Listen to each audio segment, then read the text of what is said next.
Alvin Gentry knew he needed Anthony Davis. The New Orleans Pelicans coach didn't get his star at 100%.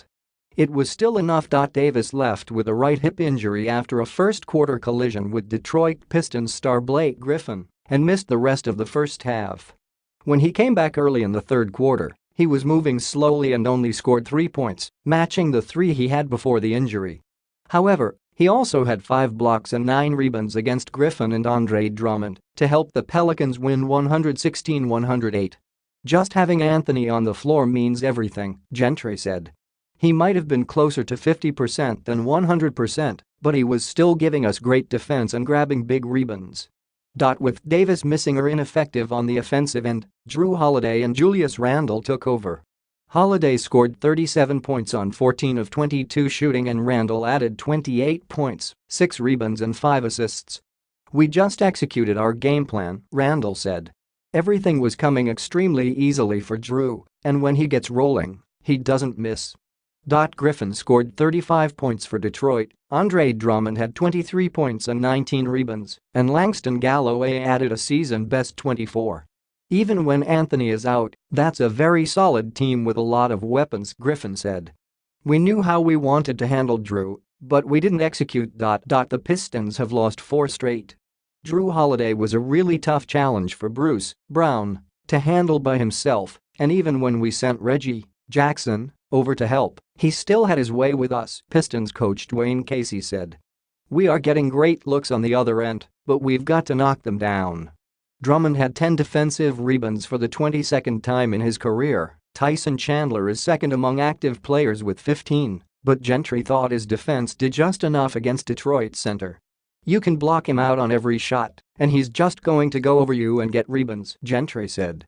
"I thought we got the big rebounds we needed down the stretch." Holiday had 18 points in the first half, and New Orleans led by 11 before the Pistons cut it to 56-50. Davis returned at the first stoppage in the third quarter and helped the Pelicans take a 78-62 lead midway through the period. He was clearly limited on the offensive end but was able to get stops on defense. Griffin and Galloway combined for 26 points in the period and had the Pistons within 4 points until Tim Frazier's buzzer-beating three-pointer made it 91-84 going to the fourth. "We were getting a lot of stops late in the quarter, and that lets me get into transition and get my shots," Galloway said. "We just needed to keep that going." Detroit quickly narrowed the gap to 93-91, but the Pelicans responded with a 7-1 run to take an 8-point lead.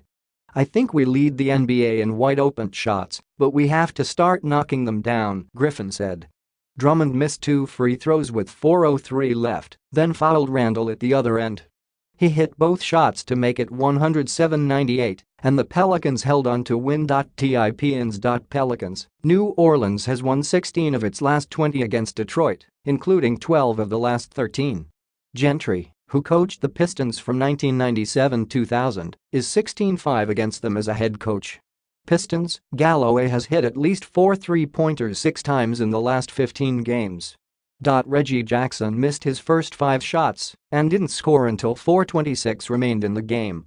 Davis in Boston. Davis went for more medical tests after the game, and Gentry wasn't sure if he would play Monday in Boston. "A lot of times, it is the next day that these really hurt," he said.